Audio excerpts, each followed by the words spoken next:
Retirement of a partner के problem में अगर goodwill is already appearing in the existing balance sheet तो हम कैसे करेंगे? हेलो एवरीवन, आज के इस लेक्चर में हम ऐसा ही एक इंटरेस्टिंग प्रॉब्लम देखने वाले हैं। Illustration number 6 from page number 179. So let's get started. Let's see the problem. Following is the balance sheet of Anil, Sunil and Suresh who are sharing profits and losses equally. Okay, so old profit sharing ratio is equal. All right. Okay, balance sheet दिया गया है as on 31st March 2019. आगे क्या लिखा है? Let us read. On 1st April 2019, Suresh retired from the firm on the following terms. Number 1, land and building be appreciated by 10%. तो land and building को हम स्टार कर देते हैं. Computer has to be reduced by 1900. So computer को star कर देते हैं. Debtors were all good and RDD was no longer required. तो RDD के आगे, debtors के आगे star. Machinery be revalued at 9400. So machinery के आगे star. Goodwill of the firm has to be valued at 16,500. Goodwill is already appearing at 12,000. Okay, इस particular problem में देखो बैलेंस शीट में एसेट साइड पे Goodwill is already there और हमें इसे रीवैल्यू करना है. Let us see हम ये कैसे करते हैं. ठीक है. Furniture was sold at 21,800. तो फर्नीचर के आगे हम स्टार कर देंगे. Part payment of 15,000 was made to Suresh by RTGS. RTGS आ गया मतलब ये बैंक से पेमेंट हुआ है. ठीक है. And balance to be transfer to his loan account. Prepare profit and loss adjustment account, partners capital accounts and balance sheet of Anil and Sunil. ठीक है. तो हमें क्या करना है, ये जो एग्जिस्टिंग बैलेंस शीट है सारे पहले एसेट्स और लाइबिलिटीज को हम नए बैलेंस शीट में ट्रांसफर कर देंगे. So one by one let us see. Asset side पे सबसे पहले अमाउंट हमारी बैंक की है 8400. Now as we know admission और रिटायरमेंट में वर्किंग नोट हमारा बनता है बैंक के लिए. तो यहाँ पे वर्किंग नोट में मैं बैंक के लिए बनाऊंगी 8400 और मेरे बैलेंस शीट में मैं एसेट साइड पे लिख दूंगी bank, but I am not going to write the amount right now. Okay, चलो आगे. डेटर्स है 18,000 लेस RDD 900. तो एसेट साइड पे चलते हैं. यहां पे हम लिख देंगे डेटर्स 18,000 लेस RDD 900. ओके, आगे. Computer 17,500, land and building 70,000. तो यहां पे एसेट साइड पे again computer 17,500, land and building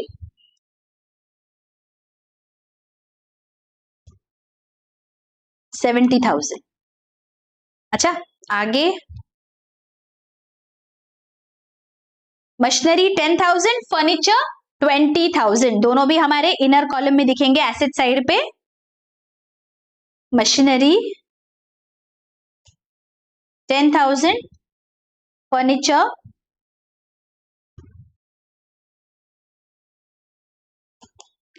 20,000. Okay, आगे. गुडविल है 12,000 पे. तो यहां पे एसेट साइड पे मैं अभी गुडविल लिख देती हूं.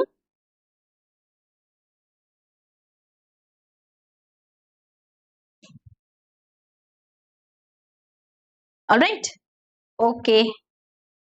Now let us move to the liabilities side. Okay, liabilities में सबसे पहले क्या है, क्रेडिटर्स 20,300. तो लाइबिलिटीज साइड पे यहां पे लिख देंगे क्रेडिटर्स 20,300. आगे. Bills payable 10,600.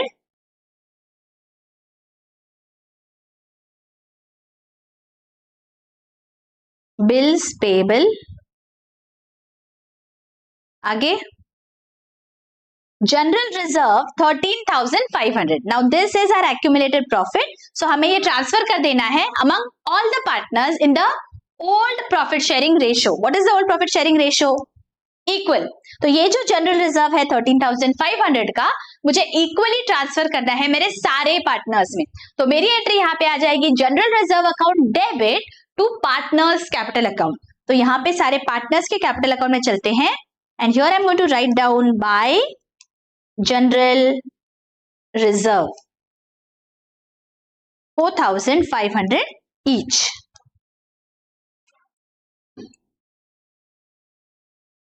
All right? Okay. आगे कैपिटल अकाउंट्स है सारे पार्टनर्स का, तो हमारे जो कैपिटल अकाउंट का हमने लेजर बनाया है वहां पे सब ये ट्रांसफर कर देंगे opening balances. So by balance brought down 43,600, 35,000 and 32,000. ठीक है. See we have transferred all the assets and liabilities now. ठीक है. So one by one let us look at the adjustments. Number 1, land and building be appreciated by 10%. land and building कितने पे दिख रहा है? देखो 70,000 पे land and building दिख रहा है, इसका 10% मतलब 7,000 इतने से appreciate करना है, मतलब asset को डेबिट करना है. so land and building account debit to revaluation 7,000. so मेरा first effect होगा revaluation account में by land and building 7,000. Okay. जब भी एप्रिसिएट करना है एसेट को, मतलब एसेट की वैल्यू को बढ़ाना होता है, राइट? तो मेरा सेकंड इफेक्ट जाएगा मेरे बैलेंस शीट में. बैलेंस शीट में यहां पे मुझे ऐड करना है 7,000. प्लीज रिमेंबर एप्रिसिएशन है ये. सो ये 77,000 हो जाएगा. Add appreciation. Be very very careful. Okay.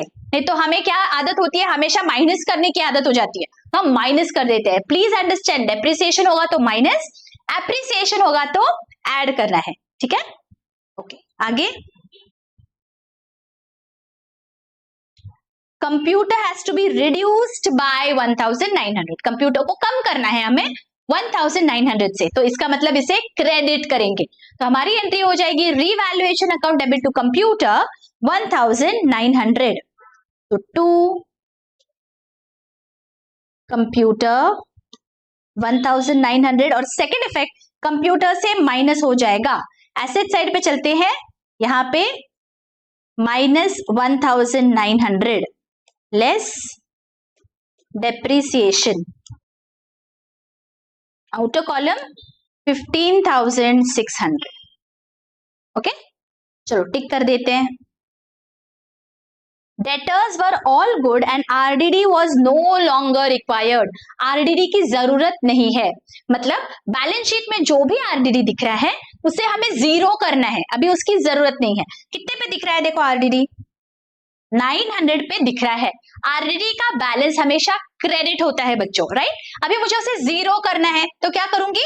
उसे मैं एंटायरली डेबिट कर दूंगी. ऑलवेज रिमेंबर, किसी भी क्रेडिट बैलेंस को मुझे अगर बढ़ाना है तो मैं उसे क्रेडिट करती हूँ, लेकिन अगर मुझे उसे कम करना है तो मुझे ऑपोजिट करना होता है. सो डेबिट होगा. So that is the reason मैं यहाँ पे आरडीडी को डेबिट करूंगी by the entire amount, that is 900. तो मेरी एंट्री हो जाएगी RDD account debit to revaluation 900. ठीक है. तो यहाँ पे I am going to write down by RDD 900. This is my first effect. Second effect, balance sheet में यहाँ पे जो आरडीडी है 900 का वो मुझे जीरो करना है. तो यहाँ पे 900 minus 900. This is for your understanding, you need not write this. आप डायरेक्टली आउटर कॉलम में 18,000 लिखोगे तो भी चलेगा, but just for you to understand कि ये सेकेंड इफेक्ट कहाँ गया. सेकेंड इफेक्ट, ये जो आरडीडी है बैलेंस शीट में वो मैंने हटा दिया. This is my second effect here. So that is the reason RDD is zero and outer column में 18,000 दिखेगा. ठीक है. अंडरस्टूड. ओके. तो यहाँ पे हम टिक कर देते हैं. Third, machinery to be revalued at 9,400. Machinery कितने पे दिख रही है? बैलेंस शीट में मशीनरी दिख रही है 10,000 पे, मुझे दिखानी है 9,400 पे, मतलब वैल्यू को मुझे कम करना है. कितने से कम करना है?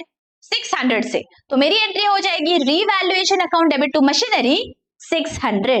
तो यहां पे रीवैल्यूएशन टू मशीनरी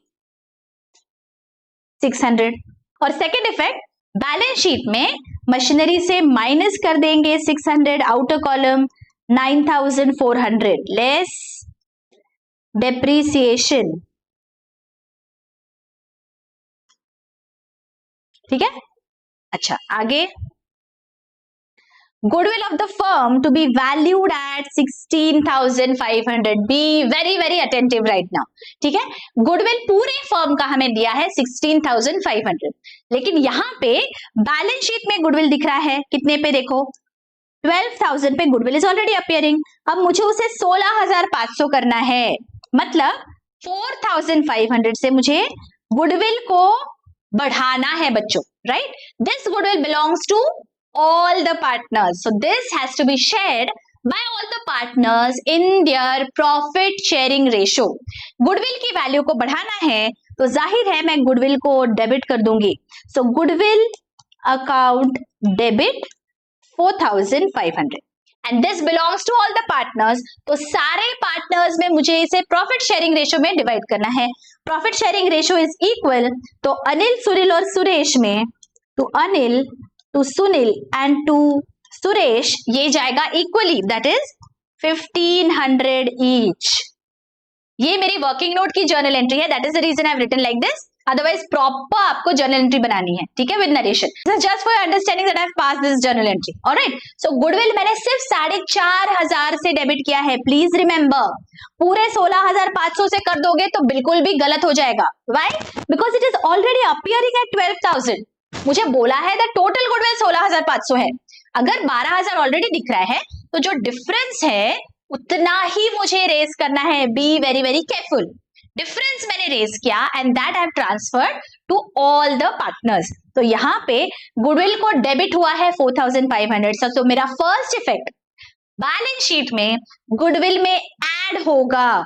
तो यहाँ पे मैं ऐड कर दूंगी 4,500, outer column 16,500. My goodwill will appear at the entire amount in the balance sheet. Appreciation. Please remember this, okay? Very very important.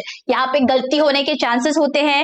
Please ensure that you give the effects properly. और second effect, मेरे partners के capital account में I'm going to write down by goodwill 1,500 each.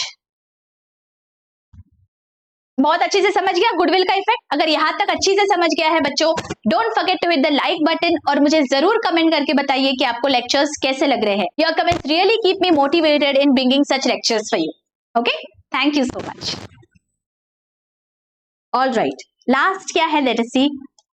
Furniture was sold at 21,800 पे furniture को बेचा है हमने. Furniture कितने में दिख रहा है? देखो, अगर हम बैलेंस शीट देखेंगे तो फर्नीचर दिख रहा है 20,000 पे, मुझे दिखाना है 21,800 पे. मतलब मैंने फर्नीचर को बेच दिया 21,800 पे. सबसे पहले हम क्या करेंगे, फर्नीचर को बुक्स में 21,800 पे दिखा देंगे. ठीक है, तो बुक्स में दिख रहा है 20,000 पे, मैंने बेचा 21,800 पे, इसका मतलब ज्यादा पे बेचा है, राइट? तो एसेट को मुझे डेबिट करना पड़ेगा, तब मुझे उस वैल्यू पे लेके आना है. So furniture account debit to revaluation 21,800, ये मेरी फर्स्ट एंट्री आएगी. ठीक है, यहाँ पे for your understanding I am passing this entry. First entry is furniture account debit 1,800 to revaluation account 1,800. और सेकेंड इफेक्ट क्या होगा, हमने क्या किया है, उसे बेच दिया. बेचा मतलब पैसा आया बिजनेस में, तो हमारी एंट्री क्या आ जाएगी अगर हमने बेचा तो?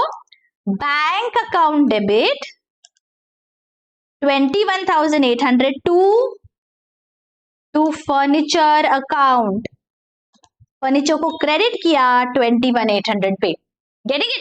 This is going to be my entry for sale of my asset. I am understanding. हमने पहले क्या किया, पहले तो फर्नीचर को हम 21,800 पे बुक्स में लेके आए एंड देन हमने उसे सेल कर दिया. ठीक है, यहाँ पे there is another method also. I am showing that method to you. Both the effects are going to remain the same.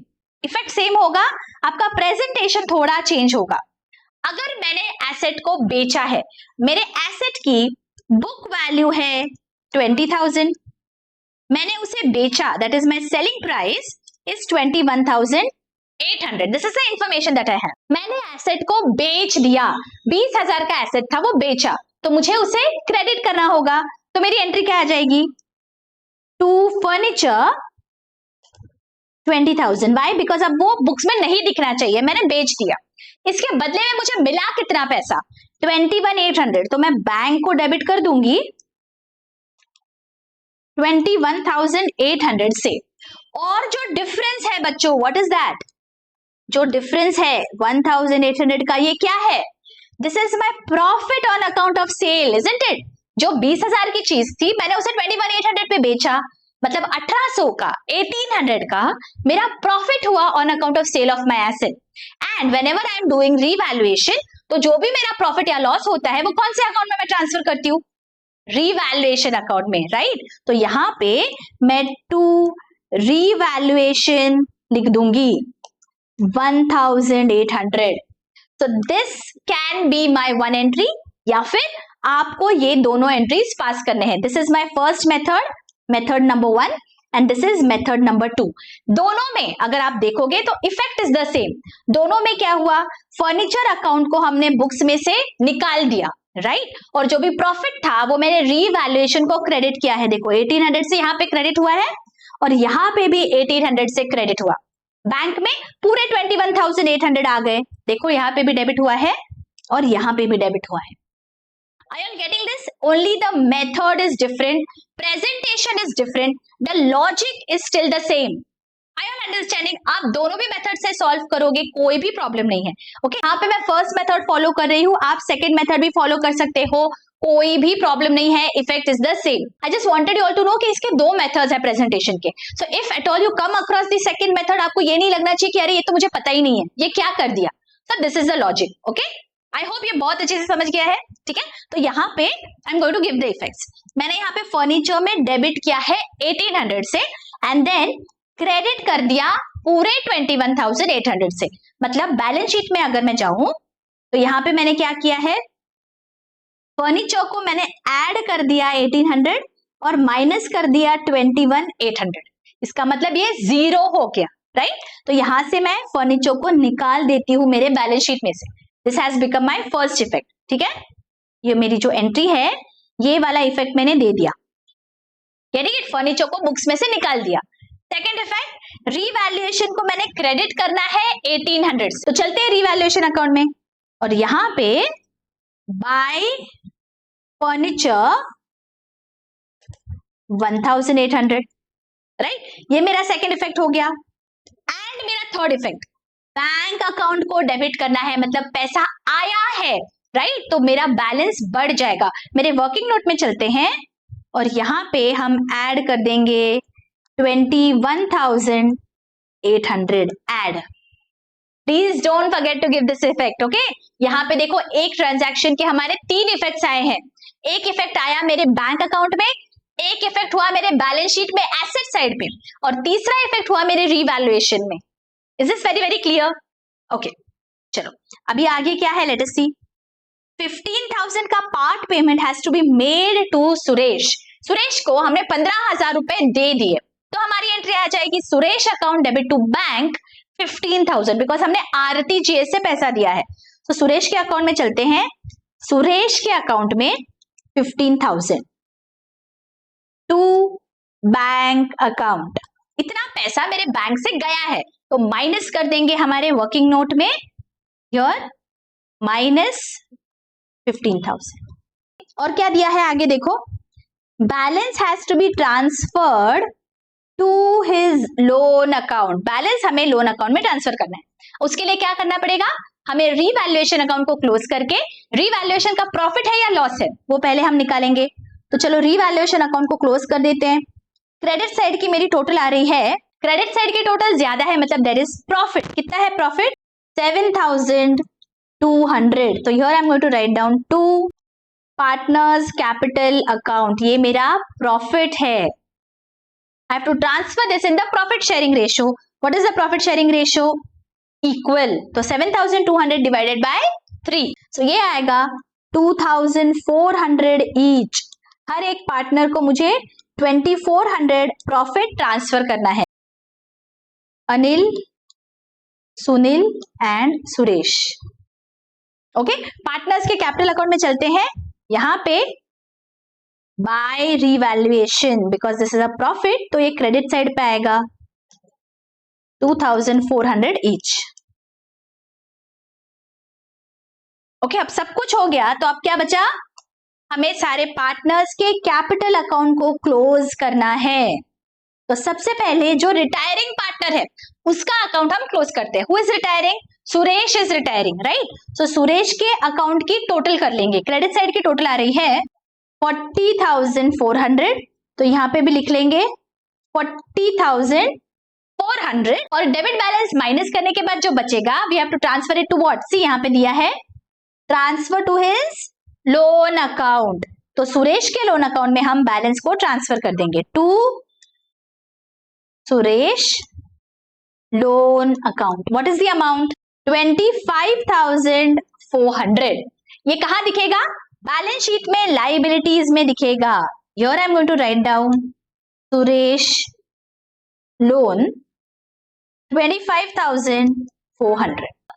Okay, अब क्या करेंगे, जो कंटिन्यूइंग पार्टनर्स है उनके अभी हम बैलेंसेस निकालते हैं। डेबिट साइड पे देयर इज नथिंग, तो जो भी क्रेडिट साइड की टोटल है those are going to be my balances. This is 52,000, so let me write this down. मेरा बैलेंस भी हो जाएगा 52,000, ओके? और सुनील के अकाउंट का बैलेंस है 43,400,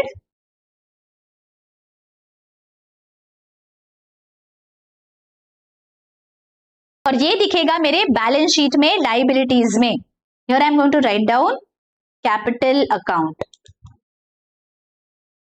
अनिल एंड सुनील 52,000, 43,400, राइट? अब क्या करना है, अब बैंक अकाउंट जो हमने वर्किंग नोट बनाया है उसे हमें क्लोज करना है। देखो कितना आ रहा है बैलेंस, 8,400 प्लस 21,800 माइनस 15,000, ये बैलेंस आ रहा है 15,200. This is going to appear in my balance sheet on the asset side 15,200. ठीक है, अब मुझे क्या करना है, मेरे बैलेंस शीट को क्लोज करना है। अगर हमने सब सही किया है तो यहाँ पे हमारा बैलेंस शीट टैली हो जाएगा। लेट अस सी 151,700 और यहाँ पे भी आ रहा है 151,700। यहाँ पे मेरा बैलेंस शीट टैली हो गया। आई होप ये बहुत अच्छी से आपको सारे ट्रांजैक्शन समझ गए हैं बच्चों।